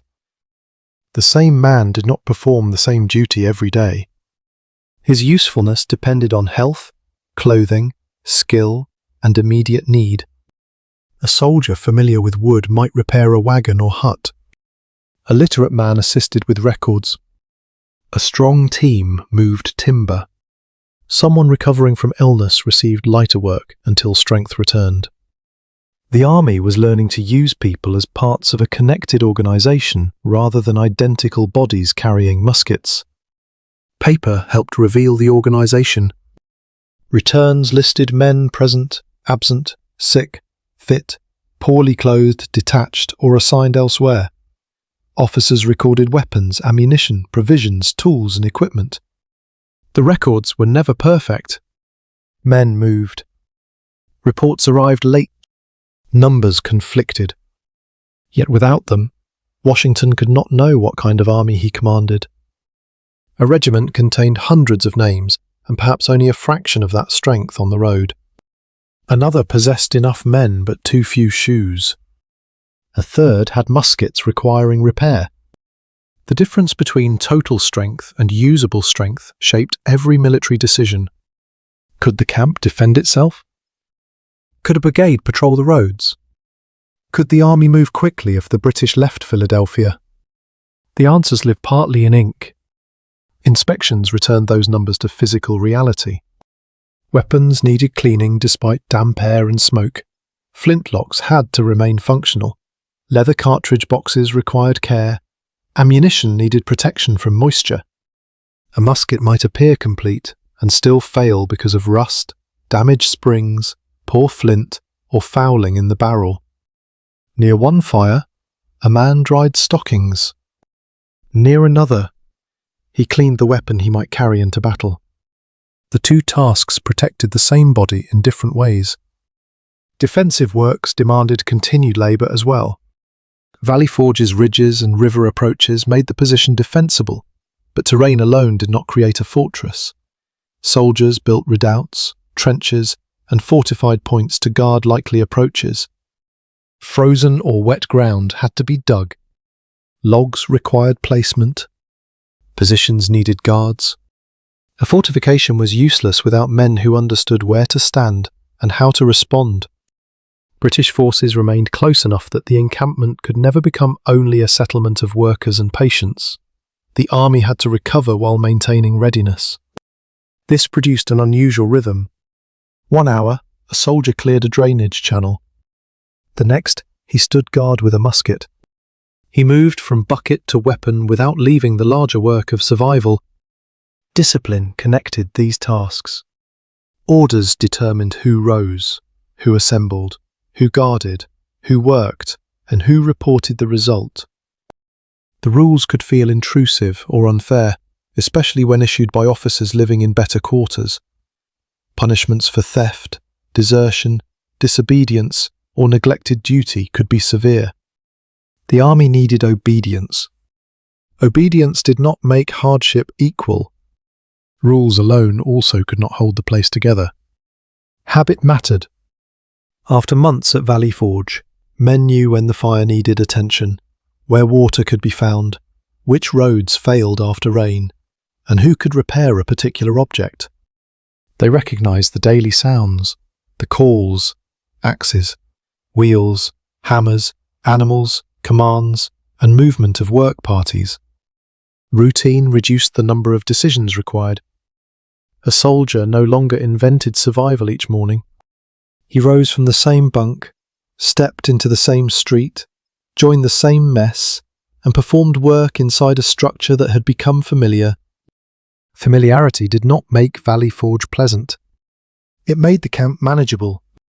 By late spring, the rows of huts held an army different from the one that had arrived in December. The men had built shelter, extended supply routes, repaired clothing, endured hunger, cared for the sick, and learned that cleanliness and organisation could matter as much as bravery. Their survival had become less improvised. The camp possessed systems that could be inspected, corrected, and repeated. Along one company street, a soldier placed his musket against a wall and used a shovel to reopen a narrow channel through the mud. Water began flowing away from the doorway. The hut stayed drier. The bedding remained cleaner. 12 men slept in slightly better conditions. Valley Forge became stronger through corrections like this. Not because hardship automatically improved the army, because the army learned how to organise its response. By late February, another form of order appeared on the fields beyond the huts. It arrived with Friedrich Wilhelm von Steuben. The former Prussian officer came to Valley Forge carrying recommendations, impressive claims, and very limited English. The rank he had held in Europe was less grand than some Americans initially believed. The skill he brought was genuine. He understood how to turn military movement into a shared language. The Continental Army was not an untrained mob before his arrival. Its soldiers and officers had already fought campaigns, built fortifications, handled artillery, and performed difficult battlefield movements. The problem was inconsistency. States raised, equipped, and trained units in different ways. Officers used different manuals and commands. One regiment performed a movement differently from the regiment beside it. On a battlefield, that difference created danger. An army could not move as one body when its parts interpreted the same order differently. Von Steuben's task was not to teach courage. Valley Forge had courage in greater supply than shoes. He needed to create common habits. He began with a small model company drawn from different units.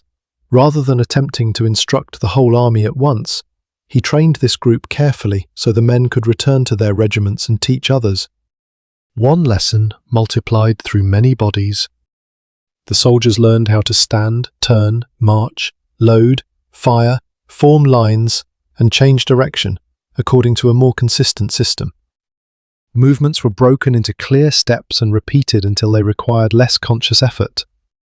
At first, the work could appear formal or even unnecessary.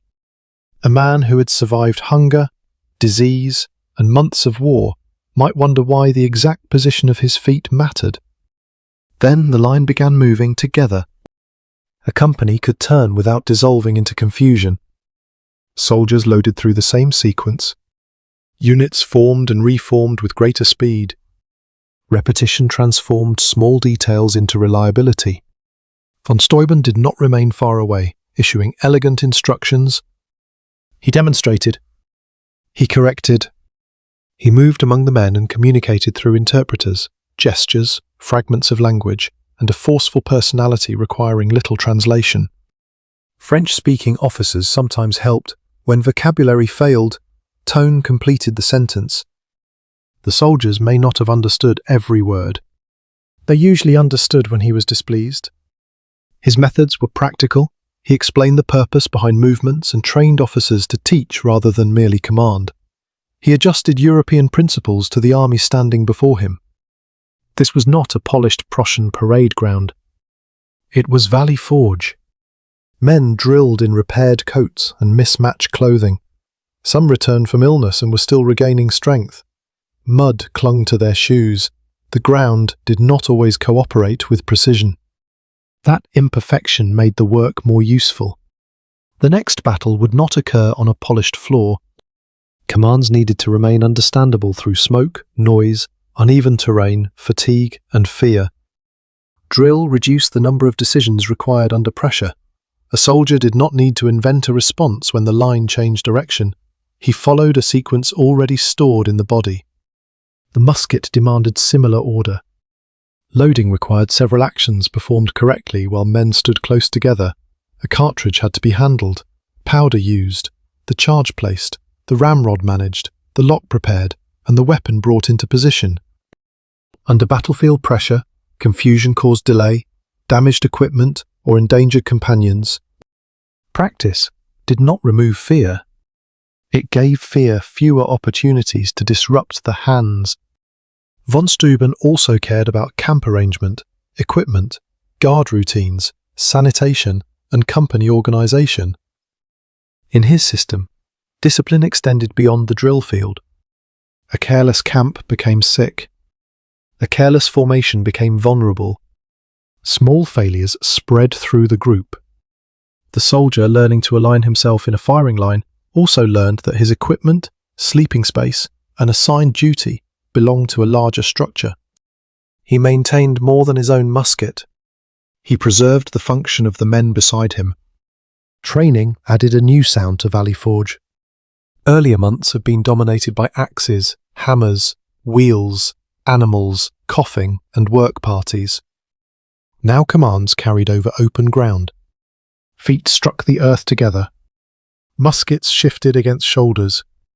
Men repeated a movement, paused for correction, and tried again. The repetition could be tiring. It could also be reassuring. Winter survival had often felt unpredictable. Food arrived late, weather changed, disease appeared without warning. A soldier could do everything expected and still become ill.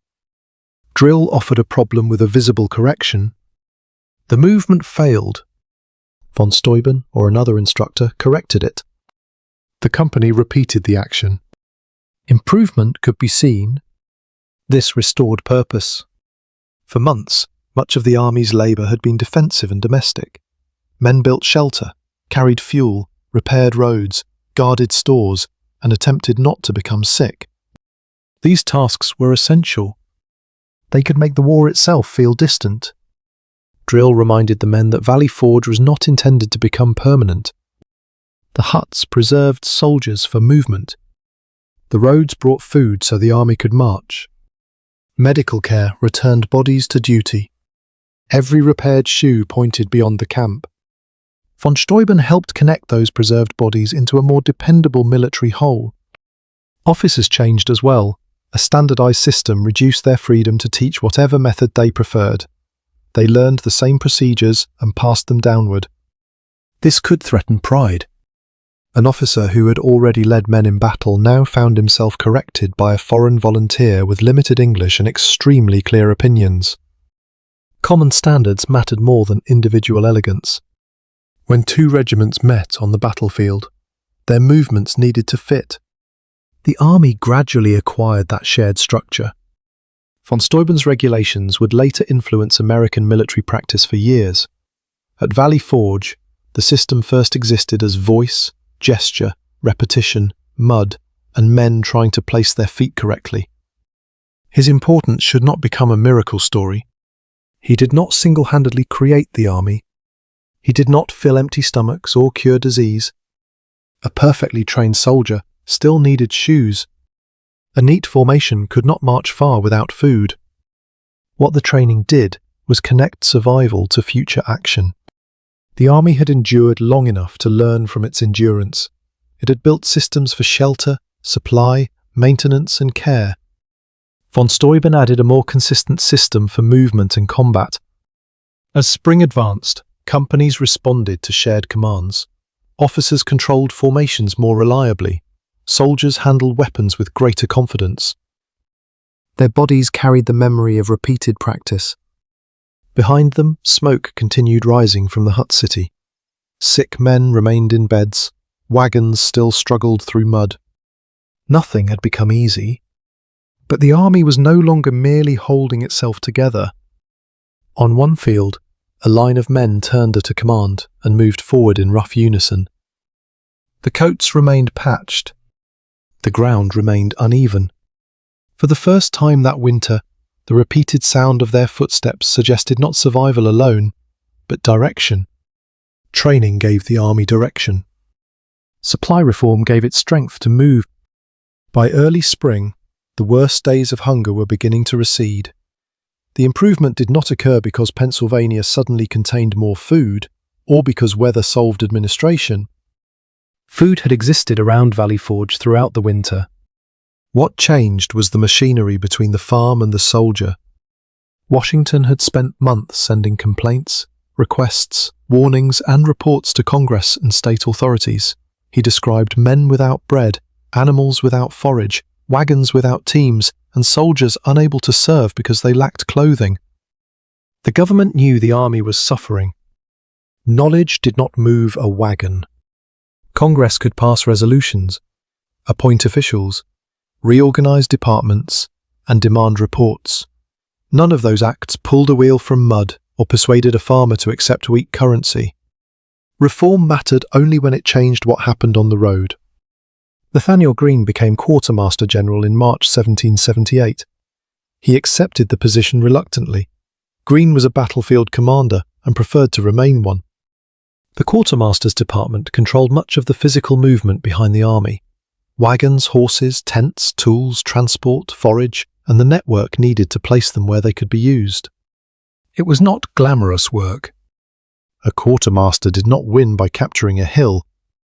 He succeeded when bread arrived before hunger threatened discipline, when horses remained capable of pulling artillery, and when a marching army found roads and wagons ready. Greene brought energy, political influence, and organizational ability to a department burdened by confusion. He recruited capable deputies and worked to establish clearer responsibility. No official could repair every weakness at once. Clearer responsibility still mattered. The commissary system also changed. Jeremiah Wadsworth became Commissary General of Purchases in the spring. Ephraim Blaine worked across the middle department, helping obtain livestock and other supplies for the army. Their goal was not merely finding a few cattle. It was reliability. Purchasing agents needed defined areas and instructions. Supply districts required coordination. Grain, flour, meat, and other provisions had to move from producers through storage and transport toward the encampment. Accounts still had to be kept while prices rose and paper money lost value. The system remained imperfect. Roads failed. Sellers refused currency. Deliveries arrived unevenly. But purchasing and transport became less scattered. A missing shipment could be traced more easily when departments were not competing blindly for the same goods. Officials began planning across wider districts instead of improvising only after stores were empty. The army moved slowly from crisis response towards supply management. Inside a hut, the change did not arrive as a dramatic announcement. There was no mourning when every ration suddenly became full. More wagons arrived. More cattle entered camp. Flour appeared more regularly. Animals gained somewhat better access to forage. A company received food often enough to plan a meal rather than simply react to hunger. Improvement appeared as reduced uncertainty. That was relief. A soldier who believed bread would probably arrive the next day treated today's portion differently from a man expecting several empty days. Cooks planned. Officers scheduled work and drill with greater confidence. The body recovered slowly.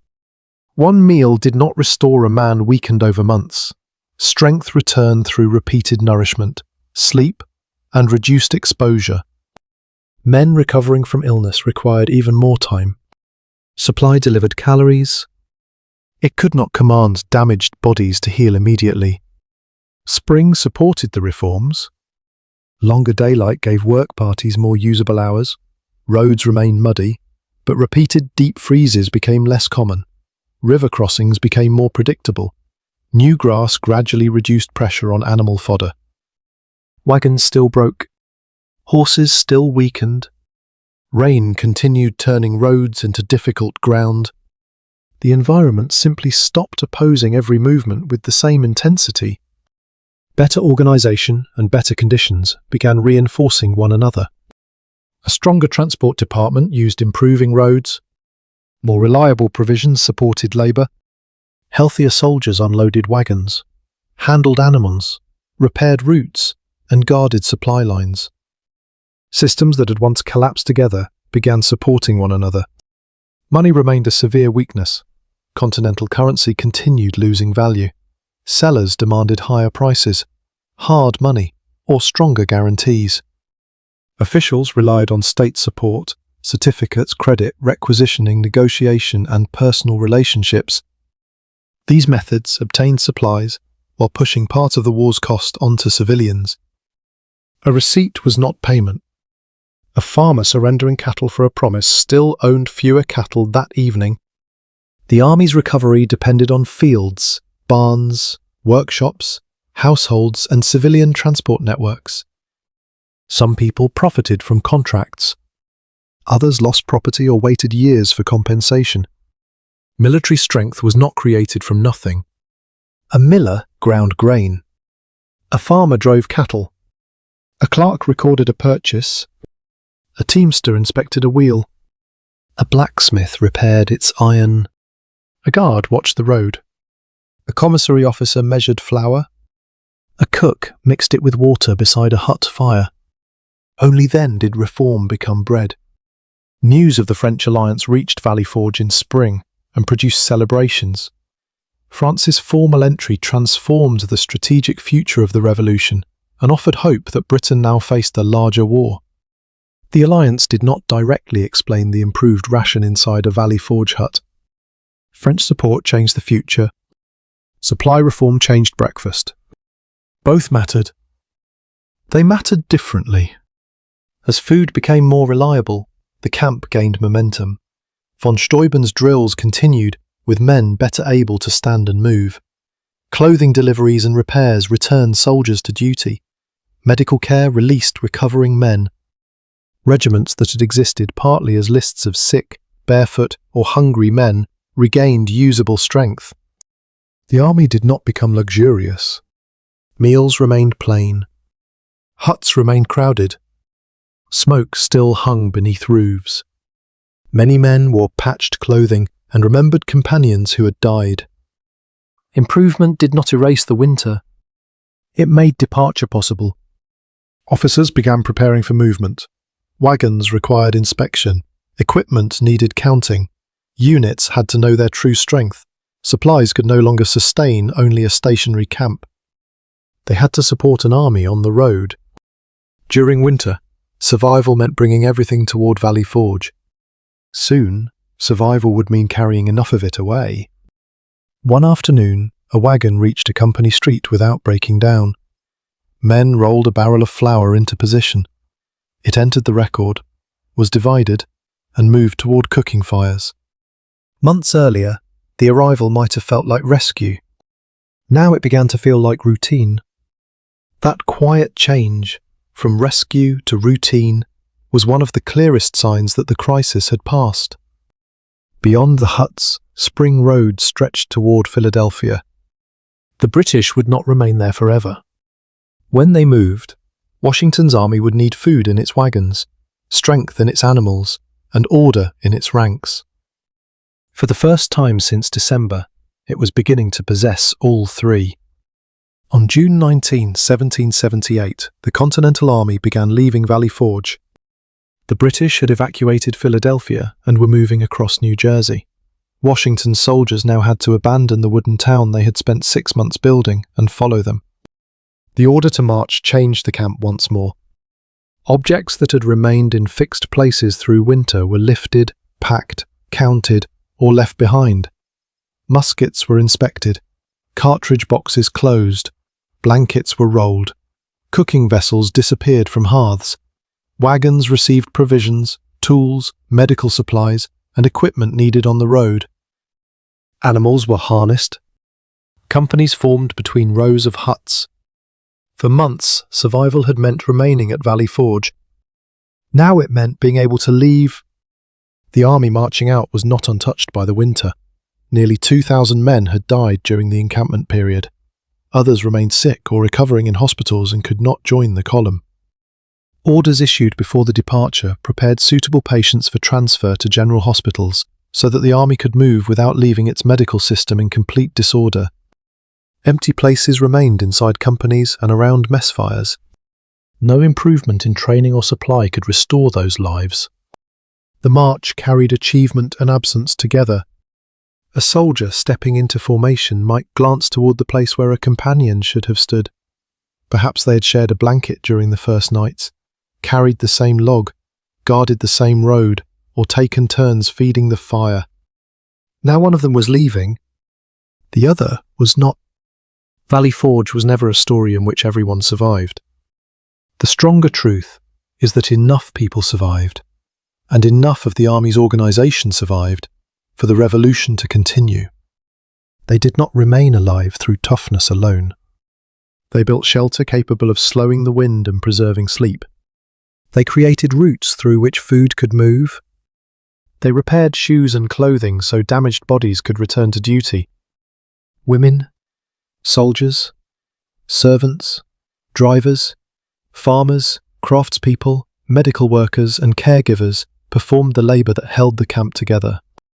Sanitation and medical care reduced some of the opportunities disease possessed.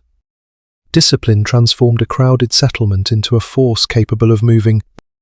No single mechanism was enough. A hut without food sheltered a weakening man.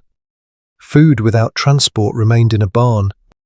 A wagon without forage stopped on the road. A soldier without shoes could not escort it. Training without health produced an orderly line unable to march. Medical care without water and clean bedding could not complete its work. The army survived because imperfect systems slowly began supporting one another. That is the direct answer to the question carried through this winter. Revolutionary War soldiers survived Valley Forge by converting a difficult landscape into a functioning military community. They built, carried, repaired, cooked, guarded, cleaned, recorded, trained, and cared for one another until the army could move again. Endurance mattered. Endurance became useful only when joined to material work. The legend often places courage inside one body. Valley Forge distributed survival among many hands. One hand swung an axe. Another pushed clay into a wall. Another drew thread through a torn sleeve. Another held water toward a patient.